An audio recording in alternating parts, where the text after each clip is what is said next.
Vanité de vanité, tout est vanité. Cette phrase, nous l'avons tous en tête. Je crois vous avoir raconté une blague, une maman qui voulait impressionner ses voisins et voisines lors de la prière du renouveau charismatique. Lui aussi a qualifié Dieu de vanité des vanités. Il ne savait pas ce que cela signifiait. Ce sont les premiers mots du livre de Qoéleth. Qoéleth, c'est les livres de l'Ecclésiaste. C'est parmi les livres de la sagesse. Ce n'est pas une philosophie. Quand on n'est pas attentif, on risque de se tromper des registres. Ce n'est pas un livre philosophique qui fait des démonstrations, mais c'est vraiment un livre écrit par les croyants, pour les croyants. Donc on peut dire que c'est une catéchèse où les croyants sont appelés à pouvoir orienter leur vie. Vanité de vanité, tout est vanité. Qu'est-ce que cela veut dire? Ce n'est pas une connotation morale, ce n'est pas une moralisation. Mais au fait, ce que les livres voudraient dire, tout ce que nous faisons est provisoire. Tout ce que nous faisons est passager. Tout ce que nous sommes est éphémère. C'est ça, vanité. Quand on dit tout est vanité, tout est éphémère. Tout, sauf Dieu. Nos richesses, notre beauté, nos avoirs, tout est éphémère. J'en parlerai. La seule chose que l'auteur voudrait orienter les croyants, c'est de savoir seule la recherche de Dieu est la chose la plus importante. Amen. Amen. Seule la recherche de Dieu. C'est ça la finale de l'évangile tout à l'heure. Que dit Jésus? Voilà ce qui va arriver à ceux qui amassent les richesses pour leur propre intérêt. Et l'auteur va insister pour dire, voilà vos multiples activités, tous les efforts que vous fournissez, tout ce que vous avez, sachez que c'est dérisoire. Vous cherchez à retenir le but entre vos doigts. Vous allez avancer, à changer les choses. Vous voulez devenir grand. Mais sachez que tout ça, c'est passager. Quand vous aurez le temps de lire ces livres, il va prendre l'exemple de Salomon. Amen. Vous connaissez l'histoire de Salomon, ce grand roi, après David, qui avait la grande renommée, qui avait toute la richesse, l'intelligence, les moyens. Il a atteint un niveau élevé. Mais comme il avait la soif de tout posséder, il est tombé dans l'ivresse de son pouvoir. Et lorsqu'il tombe dans cette ivresse, Salomon a tout perdu. Parce que tout ce qu'il amassait, tout ce qu'il cherchait, c'était pour sa gloire. Ce n'était pas pour rendre gloire à Dieu, c'était pour sa gloire. En fait, Salomon, c'est chacun de nous. C'est chacun de nous. Nous voulons tout avoir. Nous voulons devenir grands de ce monde. Et parfois, lorsqu'on a tout possédé, on devient orgueilleux. On ne veut plus rencontrer ses amis d'enfance parce qu'on n'a plus leur niveau. Et nous tombons dans l'idolâtrie. Trop souvent, les gens confondent la vénération des statues à l'idolâtrie. Ah, vous êtes des idolâtres parce que chez vous, il y a des statues. Ça, ce n'est pas de l'idolâtrie. Le vrai idolâtre, c'est celui qui pense qu'il est plus grand que tout le monde. C'est celui-là. Le vrai idolâtre, c'est celui qui adore sa montre qui coûte 5 000 €. Le vrai idolâtre, c'est celui qui, chaque jour, est content d'avoir des comptes fournis à banque, alors que son voisin n'a pas du pain. Le vrai idolâtre, c'est celui qui a la garde-robe fournie, qui pense qu'il a tout du monde. Le vrai idolâtre, c'est celui qui est devenu esclave de la publicité, qui veut changer de téléphone chaque semaine. Cela pousse aussi au goût de la richesse. Et l'auteur continue en disant, pour votre méditation, je vous propose encore une autre sagesse. Je prends le psaume 103, il dit ceci, retenez l'homme, ses jours sont comptés, c'est comme l'herbe, il fleurit dans le champ, mais quand le vent passe, il n'est plus là. Amen. Alléluia. Je rends chacun de nous attentifs. Essayez de repenser il y a 10 ans, quand vous êtes allé faire le shopping, vous avez rencontré une belle robe, une belle chemise. Vous croyez ce jour-là, c'était la plus belle chemise, n'est-ce pas? Il y a 10 ans. Mais 10 ans après, vous avez encore besoin de changer, n'est-ce pas? Vanité de vanité. Vous voyez les téléphones que vous avez admirés, que vous allez chercher maintenant chez SFR, Bouygues, tout ça. Dans 6 mois, vous allez les désavouer. Moi, mon koto là, tu sais pas toi. Nani puto là, tu n'es bimi pomme l'obé au bois qui s'en va. C'est ça ce que les psaumes 103 dit. Voilà, nos jours sont comptés. Nous sommes comme l'herbe. Les matins, ça fleurit, ça les goûts. Voilà, on a envie, mais à un moment, ça va faner. Et celui qui considère sa vie comme éphémère, relativise tout. Relativise tout. Ce qui veut dire, mes chers frères et sœurs, amis en Christ, seul Dieu doit être notre quête de chaque jour. Seul Dieu doit être notre bonheur de chaque jour. Toute recherche en dehors de Dieu est nulle. C'est comme ça que les gens vont sceller des liens avec des trucs dans des loges pour avoir autant d'argent. C'est nul. Ça finit par disparaître.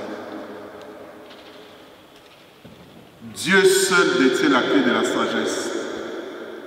Dieu seul détient ce qui peut nous rendre heureux. Même dans notre misère, Dieu sait comment nous combler. Amen. Moi je dis toujours aux gens, mieux vaut marcher tête haute dans la misère que tête basse dans la souffrance, dans la richesse. Beaucoup de gens possèdent des moyens. Et est-ce qu'il nous arrive parfois de nous poser la question, comment ont-ils fait pour l'avoir? Comment font-ils pour l'entretenir? Quels sont les sacrifices qu'ils font? Vous allez rencontrer quelqu'un dans la foi, bien habillé, vous l'enviez. Ah, si je pouvais avoir telle chemise, une telle voiture. Posez-vous la question, comment l'a-t-il eu? Amen. C'est pourquoi les livres des Corélés au chapitre 8 dit ceci, les justes, les sages, leurs travaux sont entre les mains du Seigneur et Dieu donne à l'homme la science, la joie et la sagesse. Et seul Dieu est le chemin du bonheur. Celui qui observe ses commandements, même dans la misère, connaîtra l'apogée. Amen. Celui qui se confie à Dieu, même si ses jours sont moroses sur cette terre, mais il connaîtra la joie. Je ne veux pas opposer les biens matériels à la dimension spirituelle. Non, les textes ne disent pas croisons les bras, n'allons pas travailler. Non, les textes ne disent pas ça. Nous avons besoin de biens matériels. Nous avons besoin de finances pour notre existence. Mais nous n'allons pas être esclaves des finances et des biens matériels. C'est ça la différence. Et quand on devient esclave des biens, à ce moment-là, on ne sert plus. Les biens ne nous servent plus, mais nous servons les biens. Ainsi, nous avons des politiques corrompus, des politiciens corrompus parce qu'ils ne viennent que pour se servir. Parce que nous voulons paraître. Nous voulons faire sentir notre pouvoir. C'est comme ça dans la deuxième lecture, Saint Paul dit, eh bien, vous qui êtes devenus amis de Jésus, recherchez les biens d'en haut. Qu'est-ce qui l'attend par bien d'en haut? C'est-à-dire tout ce qui valorise ma relation avec Dieu. Je peux avoir les biens.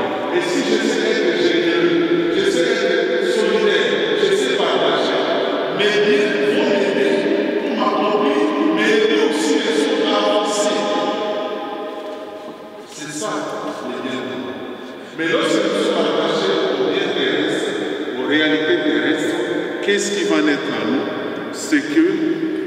avons, comme l'a dit Saint Paul, la débauche, l'impureté, la passion, la cupidité, la convoitise, l'envie, les soupçons, la division, l'avarice. Tenez, celui qui veut avoir tout en lui, il ne peut pas accepter que l'autre avance. N'allons pas loin. Prenons le cas de nous tous ici qui débarquons ici en Europe pour des raisons X, Y. Vous êtes arrivé en 2005, l'autre est en 2018, il a son document. Vous devenez jaloux. Il y a ce mukana n'engeni n'amtera bana kala na vie. Bon, il m'a ça va communiquer. So vous êtes italien.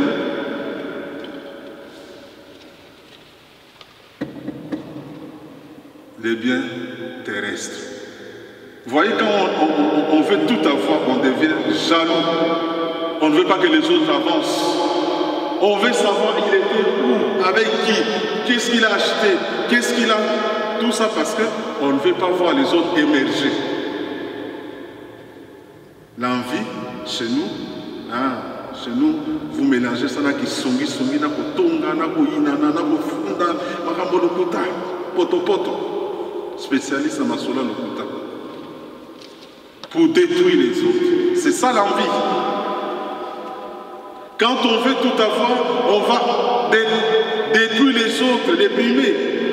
La guerre au monde, la violence au monde. Pourquoi? Non loin de nous, l'Ukraine. Qu'est-ce qui se passe?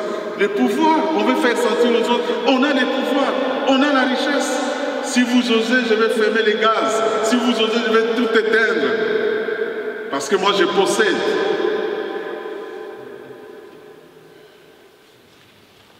Les biens terrestres. De toutes les façons, tout ça va rester. Et les pouvoirs, et les avoirs, et tout ce que ça va rester. Jusqu'à présent, je suis en train de chercher, ne fût-ce qu'un cercueil qui a un distributeur automatique dedans. Les jours j'en trouve, moi je vais mourir le même jour, comme ça je vais retirer chaque fois. Il n'y en a pas. Pour avoir des cartes bancaires autant que vous voulez. Les jours vont te...